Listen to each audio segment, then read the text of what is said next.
So when I would train, even if it was like even just an hour or an hour and a half, Mhm. um, the evening and the day after, like extreme soreness in like my low back and quads. And I also had some pain in my knees as well, some tendonitis in my knees. And it was just soreness after games, after practices. Right. And like what have you tried before? Um, Tried going to PT. My mom's a PT. Tried a bunch of band exercises, squats, things like that. Kind of like the traditional approach, going to PT. But yeah, never really worked out. So that's been how long now before coming into Hyperarch Fascia Training? So I first started PT probably 3 years ago. 3 years Um, ago. Wow. Yeah, and I did it for about like 6 months, or not, maybe not 6 months straight, but like a couple of months straight.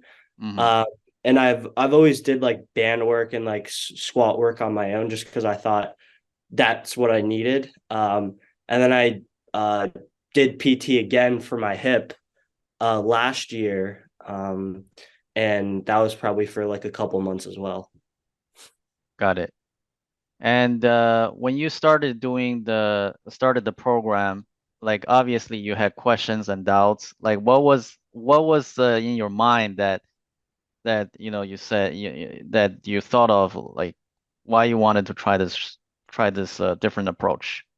Right. Well, all the players that I watched on the TV, they were also skinny.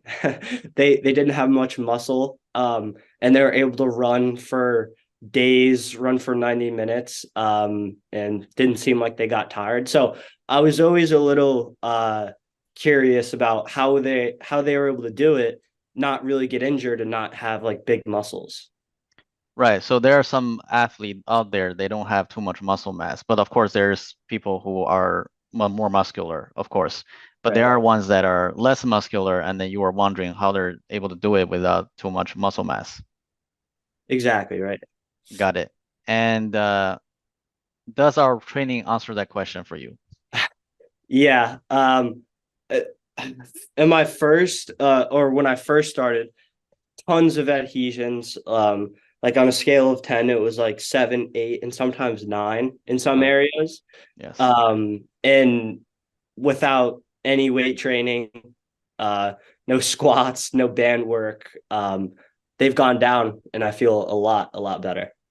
Right. So what was your when you did the elevated talk crawl? So this is very interesting, right? A lot of people think it's impossible. How do you move your foot and your glute can have response? What did you feel at week 1 and what do you feel now? Uh, Week one, day one, it was only my foot and probably my foot and a little bit of my calf, but it was mostly a lot of burning in the foot and the toes, trying to squeeze it. But now I can push down pretty hard on the ball of my foot, and it's pretty much all my glute. Hard, like not rock solid again, but like feels really hard. Pretty much only my glute. Very good. Very good. And about your recovery and the sensation that you used to have after the game, what do you feel now after a game? Oh yeah, it's a lot better. I used to have to take like 2 days off after a game, just because I was so sore. Now it's like pretty much can train almost every day. After games, can practice the day after, not much soreness. So where do you feel sore, like feel the sensation now versus what you feel before in the body? So now it's a lot of my like the back side of my legs, like Posterior my chain. hamstring. Yeah, my hamstrings, glutes, and now a little bit in my core. Perfect. Well, this is really exciting journey with you. I'm happy that we're able to deliver the result. So at what week did you start to see that, oh, there's a big change coming into my body? Like this is working. Like turn because of course before you never tried this before, and of course Mhm. this is not in the mainstream. You probably were skeptical, of course.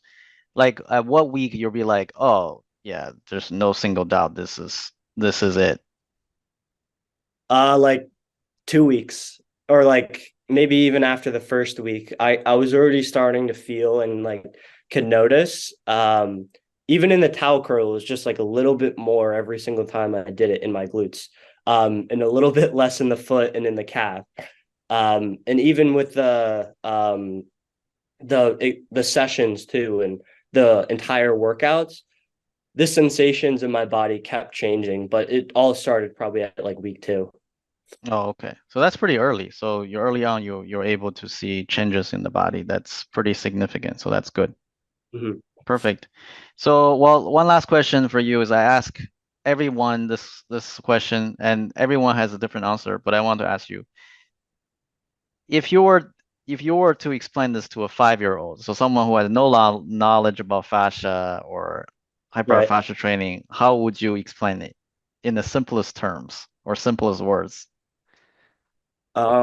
It's basically just working out the body, uh, but in a way that just like connects it more, makes it more like interconnected. So it's not so